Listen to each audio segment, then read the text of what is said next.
Je reviens maintenant à ça.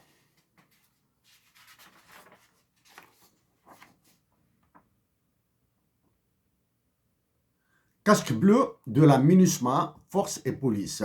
La MINUSMA, c'est la mission des Nations Unies au Mali. Voici les effectifs. Voici certains autres effectifs. Voici certains autres chiffres, etc. Les chiffres, l'abandonne, parce que si j'allais dans le détail de la MINUSMA, je vais vous perdre.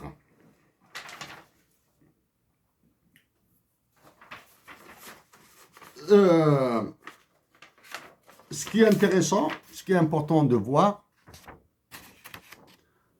c'est cette carte géographique. Hein. La carte, elle est accessible sur Internet. Vous allez voir la répartition des forces de la MINUSMA, de la mission des Nations Unies pour la stabilisation du Mali. Vous allez voir les campements.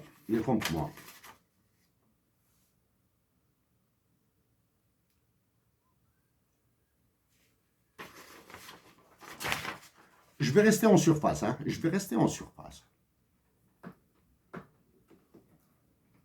Donc, les forces de la MINUSMA sont réparties dans des campements, dans des casernements, hein, dans des unités au nord du Mali. Au nord du Mali.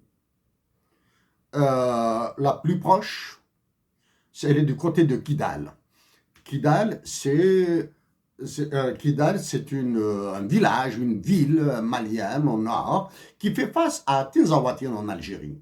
C'est-à-dire, c'est probablement à une demi-heure à vol d'oiseau. Une demi-heure à vol d'oiseau. Maintenant, en route, par voie terrestre, j'ignore. Kidal. Donc, les forces de la MINUSMA sont réparties dans différents casernements. 90% des effectifs de la MINUSMA sont composés de pays sous-développés. Je donne la Guinée, 1500 personnes. Le Tchad, un pays qui crève la dalle et qui envoie 1400 personnes. Le Bangladesh, 1322. Le Burkina Faso, 1090. L'Égypte, 1040. Le Sénégal, 900.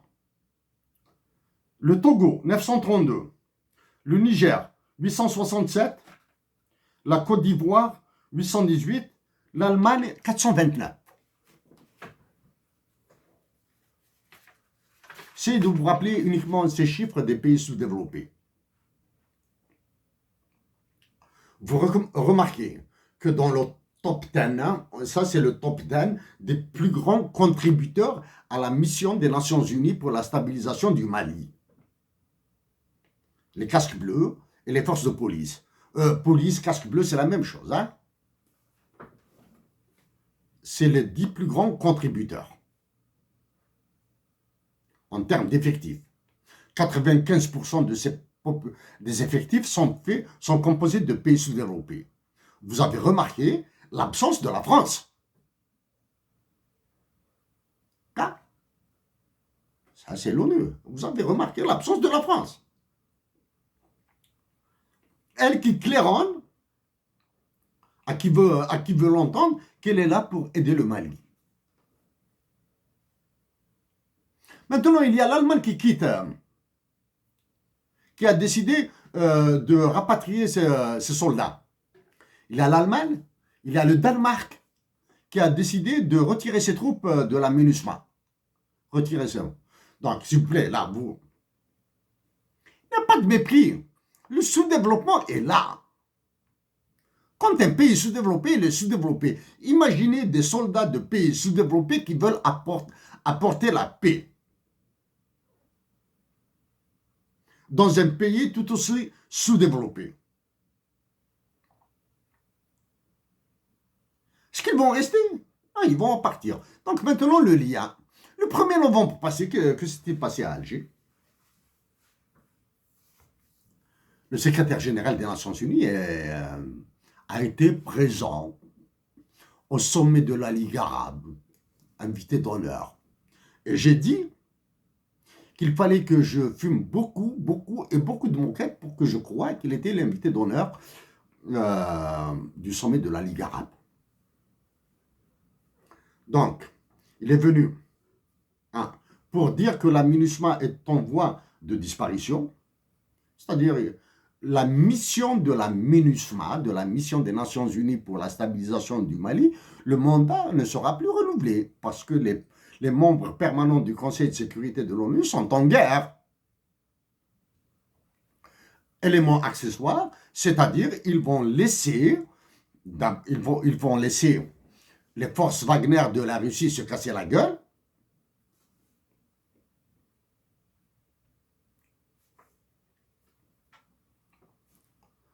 Et il y a, d'un point de vue droit international, l'impossibilité de renouveler cette mission. Donc, le secrétaire général des Nations Unies est venu à Alger pour dire à l'Algérie, attachez vos ceintures, Macron va vous exploser. Il va exploser votre sud, le nord du Mali et le nord du Niger.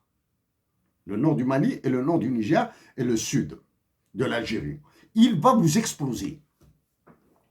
Parce que lui, il contrôle l'état-major de l'armée algérienne.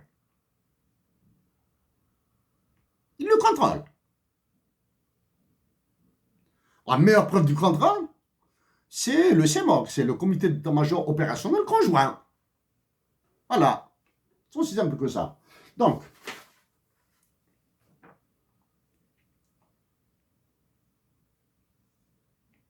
pour la police,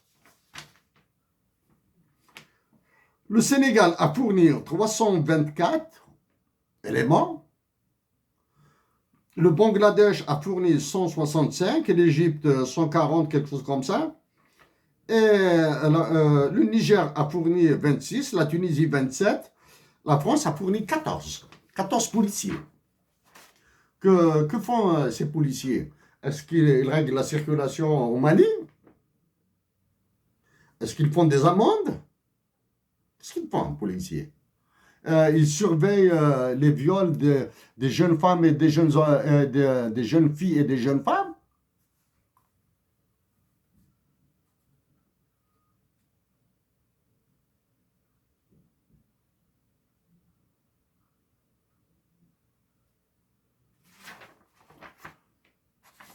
Jetez un coup d'œil sur ça au Mali, vous allez découvrir ce qui sont aux yeux. Parce que si j'allais dans le détail, vous allez fuir. Vous allez fuir. Bon. Donc, voici l'objectif de la visite de la MINUSMA. Si maintenant, profite. Ça me dérange, vous savez maintenant, ça me dérange de parler de personnes, de noms, etc. Mais le caractère immonde de la diplomatie algérienne est indescriptible. Bien sûr, la diplomatie algérienne est le reflet des décisions des généraux de l'état-major, là. La diplomatie algérienne est le reflet de la nullité de ceux qui sont à la présidence de la République. Mesdames et messieurs, prétendus conseillers, experts, vous qui êtes tapis dans les bureaux de la présidence de la République, la conciergerie de Macron, vous êtes nuls dans la compréhension des enjeux. Les enjeux, moi c'est depuis 2011-2012 que j'ai commencé à traiter ces sujets, que ce soit d'un point de vue pragmatique ou d'un point de vue théorique. Vous rentrez chez vous et vous revenez demain matin, tout dépend du poids de ceux qui pèsent au niveau de la présidence de la République et de l'état-major. Voici la solution et nous allons la pratiquer. Voici, c'est ça la solution, nous ferons comme ça et comme ça et comme ça pour aller droit dans le mur. Pour aller envoyer, pour amender la Constitution et inclure un article sur l'intervention de nos soldats. Les soldats algériens Hommes et femmes sont mes frères et sœurs, ils ne doivent pas y aller au four crématoire. Oui, qu'ils interviennent dans un cadre normalisé, juridique, balisé par une demande du peuple et du malien et du peuple nigérien, oui, à travers leur assemblée. Et ça, ce ne sera pas gratuit.